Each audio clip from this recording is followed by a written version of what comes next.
Vous êtes sur le départ pour l'Angleterre. Vous avez tout préparé dans les moindres détails. Mais avez-vous pensé à votre intégration? Entre idées reçues et réelles différences culturelles, cette émission se propose de vous aider à réussir votre installation. Tout d'abord, commençons par chasser les clichés. Les principales difficultés culturelles qui peuvent exister entre les Français et les Britanniques, ce sont les stéréotypes que les Français peuvent avoir sur les Britanniques. Stéréotypes qui sont nés d'un lourd passif historique qui démarre dès la guerre de 100 ans, qui a été renforcé par l'expression « la perfide Albion », donnée par Bossuet dès le XVIIe siècle. Et ensuite, il y a eu la conquête du monde avec la colonisation. Il y a eu le nom du général de Gaulle à l'entrée du Royaume-Uni dans l'Union européenne. Autres stéréotypes, à nous les petites Anglaises. Bref, des années, des siècles de stéréotypes. Des clichés qui peuvent avoir une réelle influence sur votre rapport avec les Britanniques. Pour éviter que certains comportements ne deviennent un obstacle à votre compréhension, vous devez parfaitement connaître les codes de communication des anglo-saxons. Il y a aussi quelque chose qui pour moi est peut-être l'une des plus grandes sources de difficultés.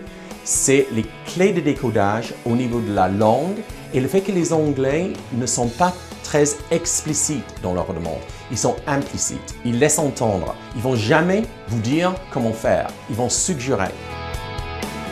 Pour échanger avec les Britanniques, gardez à l'esprit 3 réflexes: l'humour, la modération et la tolérance.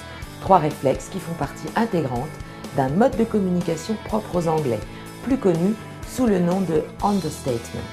Alors je vais vous donner un exemple. Que doit-on comprendre quand on nous dit d'un collaborateur qu'il est notre meilleur golfeur?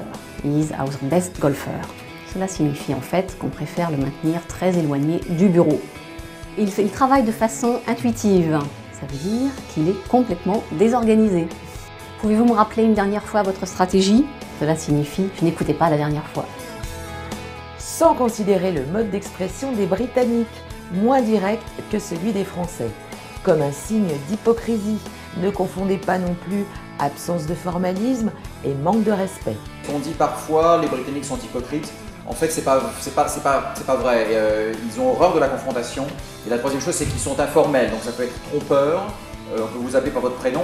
Informalité voudrait dire manque de respect. Donc il faut faire attention à ne pas se lancer dans la familiarité alors qu'en fait, on vient à peine de rencontrer les gens. Pour réussir son intégration, il faut également maîtriser la langue anglaise, et plus particulièrement à l'oral. En effet, il n'est pas toujours facile de distinguer les accents, ni de se familiariser avec certaines structures qui créent parfois des malentendus. Les principaux difficultés auxquelles un Français s'expose en Angleterre du point de vue de la langue, je dirais que c'est d'abord de penser que le français c'est la trame universelle de toutes les langues.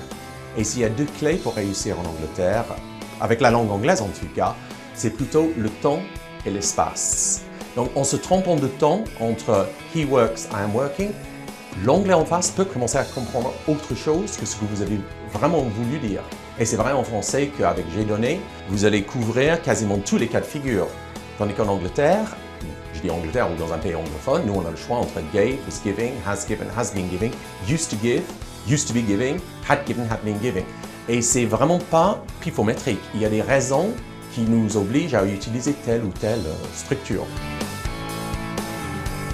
Et pour lier des amitiés, rien de tel que de faire partie de clubs, de jouer ou de parier, ou encore d'aller au pub.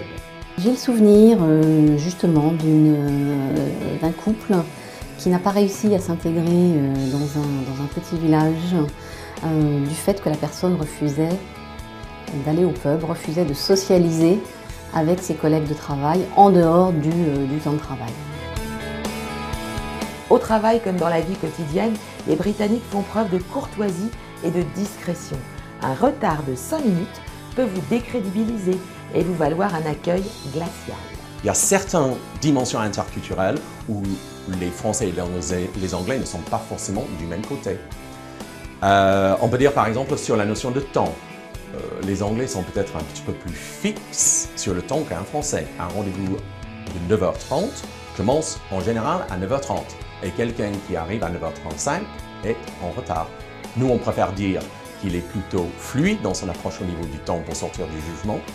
Mais en Angleterre, il reste de se faire accueillir avec « bonsoir, c'est sympa d'être venu ». Si vous managez du personnel, vous devrez rester modeste, jongler entre humour et tact. Les Anglais sont pragmatiques, ils préfèrent le factuel au concept. Évitez donc tout empirisme. Une fois que vous aurez réussi à adopter le style de communication britannique et intégrer l'understatement, votre installation en Angleterre se fera facilement. Et puis surtout, rassurez-vous, Français et Anglais, avec leur histoire commune et leur intérêt pour la qualité de vie, ont finalement de nombreux codes culturels en commun.